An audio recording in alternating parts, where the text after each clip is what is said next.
Okay, today I'm gonna go ahead and take a rental car from Zurich. Rest of my trip will be in the rental car. I don't know whether that's a good decision or bad decision. Time will tell, but I felt that you know I should drive in a car in this place and let's see how it goes. Because most of the people who come to Switzerland they take train or in fact in any European countries they prefer trains over you know personal transport, and I'm not going to go to middle of the city. So I thought, why don't I take a car and do things a bit differently than what other people do. Now comes to cost. So there are different thoughts on this. Some people say that if you take a small car in Switzerland with four people, then it may turn out to be cheaper than the Swiss travel pass for four people. I don't buy to all these arguments because it's always subjective. The amount of money you are going to spend, it's always subjective. For example, you cannot take a small car with four people. Okay, let me cross the road.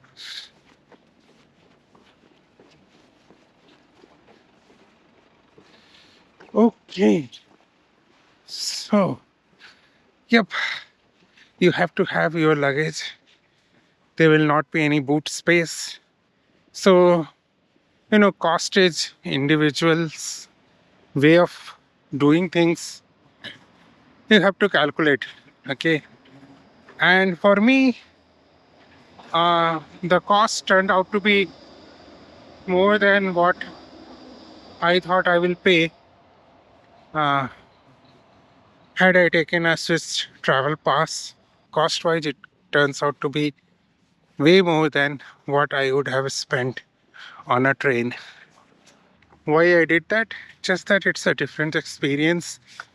You know, whatever is legally permissible, you should experience. And, you know, going with a car is a different way of looking at the country.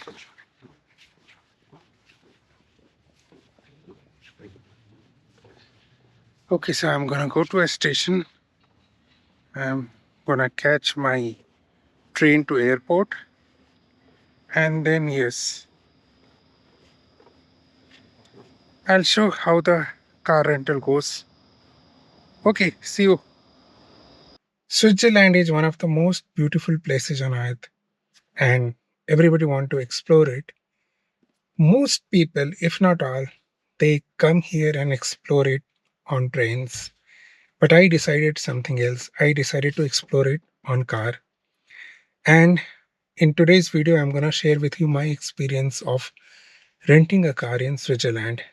Now, the first and foremost, you know, driving a car is more tiresome or maybe painful sometimes as compared to just sitting on a train and watching the scenery. So if you're just here to watch the scenery, maybe train is a better option for you, and most people do that. But I wanted to do something different. I don't like to do things in the way it is planned for me by someone else. That's my own way of thinking about something, so you don't need to agree with this. Now, second thing, there are some YouTube videos where it is being said that renting a car is cheaper if you have to take, you know, Swiss travel pass for four people, and instead you can take one car and roam around. I mean, I don't want to go into the cost aspect because cost is subjective. If you are renting a car for four people, you cannot take a small car. You will be having luggage for four people and you have to take a big car. The prices are there on the internet. You can go ahead, look at it before making a decision on which is cheap, which is costlier. And I never get into what is cheap or costlier because it's really subjective. I'll not say that renting a car is cheaper because for me it turned out to be much costlier than what it would have been had I taken a Swiss travel pass.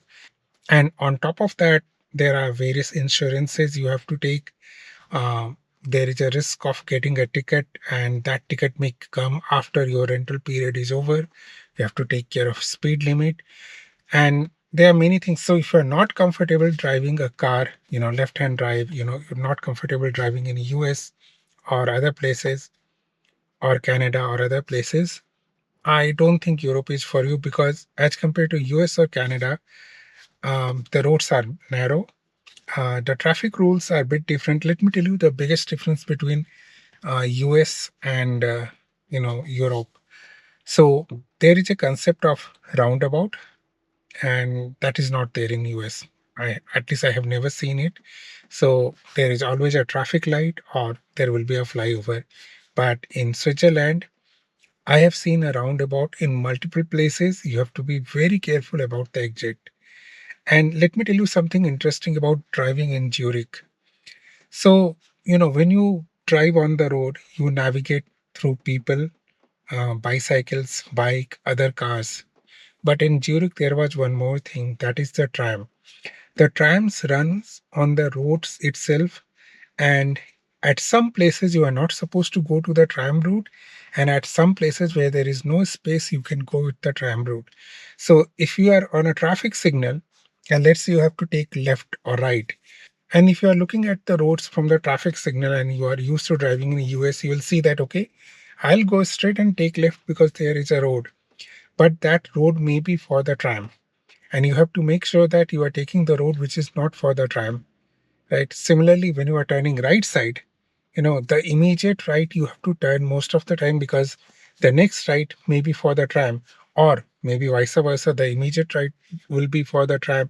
If you get into that, then it's very difficult. I don't know what's the ticket you will get. It's really difficult. Other thing which I found in Zurich is that you cannot park your car for more than 2-3 minutes even with the lights on.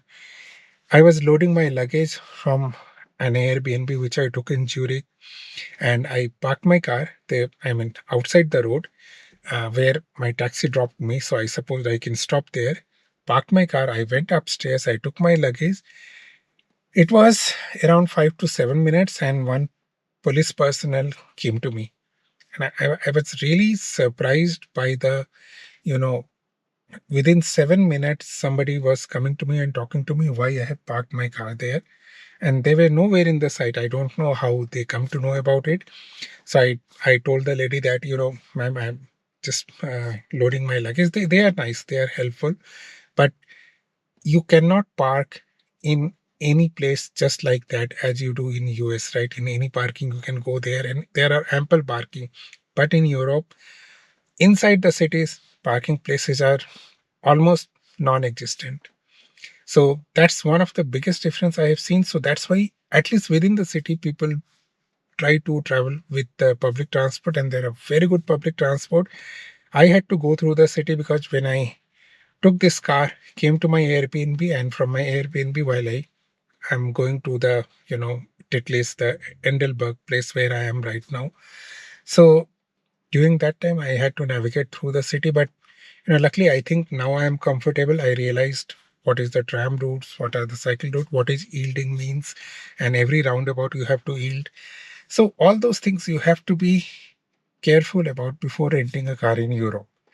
But I had lots of luggage with me, and also, it's not like you can fit any luggage anywhere. So the insurance cover, I believe, based on my understanding, it based on the allowed number of luggage that is there in a car. So if they say four big bags, means four big bags, not 6, 10. They are very particular about these things. So it's not that you can take a smaller car and somehow fit your luggage. So I'll not recommend you to do anything which is not in accordance of the law of the land. Please do respect the law of the land. Okay, and that's how we live in a civilized world, by respecting the law of the land. So, yep. So the highway speed limit is 120, and they are very strict about it. 1 or 2 kilometers here and there. The rental guy told me it's okay, but if you do not want your credit card to be charged with some amount even after a few months. Don't do that. Okay. So that was my experience with, renting a car and how driving in Switzerland looks like. Cost wise, again, I like to warn you guys, just check it yourself. We don't need someone's suggestion to understand what's the cost difference gonna be. While taking the rent, you have to specify which all countries you want to go so that the insurance can cover that. Okay. So since I have taken this car in Switzerland, and if I want to drop this car in some other country, it will be way, way, way higher than anything else. So around $1,000+ will be there to drop the vehicle in some other country. Okay, so I decided to take it from Zurich, drop it back to the Zurich. For Switzerland, if you are taking car rental from Switzerland, the highway tolls are covered. But in other countries, you have to make sure that you go through a lane where you take the receipt and pay the highway toll. Especially in Italy, I don't think, based on, again, please confirm it. Uh, the rental guy told me that there is no one ticket for all the highways in Italy. Yep, this is what I thought I should share with you. It's raining, but I wanted to show you this beautiful place called Endelberg, and this is the place you will come if you want to go to Mount Titlis. It's raining now, but it's very beautiful, small town. Again, sometimes, I feel that I could spend my time, sometime at least, in this calm place and serene place. Actually, it was really amazing to be here.